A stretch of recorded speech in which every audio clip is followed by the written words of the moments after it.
Well, good morning. Hey, listen, have you ever heard the expression that failing to succeed or failures for success? Or maybe the expression when one door closes, another door opens? Or maybe, hey, we're all going to experience defeat. Just don't be defeated in your defeats. I love all of those. And they really talk about what we're going to think about today, and that is we all have those failures. We all have those times that we don't succeed the way we think it was going to. It just doesn't work out. How do we handle those times of seeming failure? Maybe you've heard of people like Walt Disney, who was once told he had no imagination, or Henry Ford, who once owned an automobile company that went bankrupt and failed before Ford came along. Or maybe you've heard of Albert Einstein, who, as a young child, his parents were told he's not going to make much in life because he didn't start talking until he was 4 years old. Said plenty after that. Thomas Edison had 999 failures before he had that first light bulb that worked. Or maybe you've heard of James Dyson, who invented the bagless vacuum cleaner.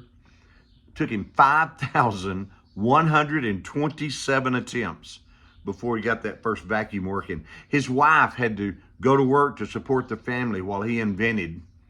She doesn't have to work anymore. They're some of the most wealthiest people in the world. At least their family is.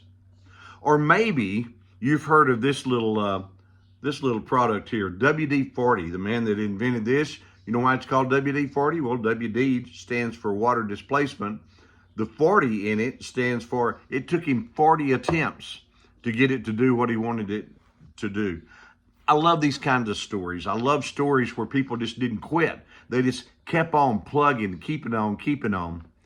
I love to hear stories about people that were trying to invent one thing when another thing came about. Things like Slinky, Silly Putty, sticky notes, penicillin, chocolate chip cookies, potato chips, and microwave ovens.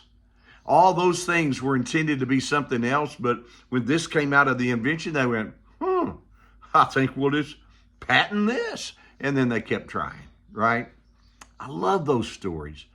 Even the Apostle Paul said, not that I've already reached the mark, but I press on toward the goal. I'm going to keep on keeping on. I'm going to keep on trying.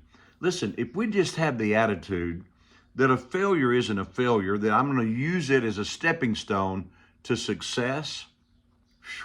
I was talking to my wife this morning, and we were just talking about, I wonder how many of us have quit one shovel load short of the gold mine. Huh?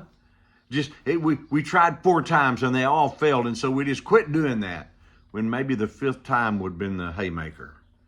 How many times have we just quit short because of a seeming failure? Listen, I want to have the attitude of I'm failing to succeed. I use my failures to help me succeed in the future. Yeah, we may experience defeat, but I'll never be defeated. I want to have that kind of attitude, don't you? Listen, think about it this way. Today, you're driving down the road, you kind of get sidetracked thinking about something else or listening to a song on the radio, and you turn left and you're supposed to turn right. Well, what do? Do you just say, I quit, I'm going home, not going to work today? No, we just turn left, turn right, and here we go, right? And get back on the right road. That's how we need to be in life. Don't give up. I've talked to people over the years that said, yeah, I tried that Christianity stuff, and I tell you what, there's a bunch of heathens that go to church down there. Well, maybe so, but it's just heathens that are trying to be more like Jesus, right? Don't quit. Don't give up on yourself. Don't give up on your dreams and ideas. Failures can turn into success. Hey, think it over. Have a great day. I'm Scott Shepard, and this is good news for you.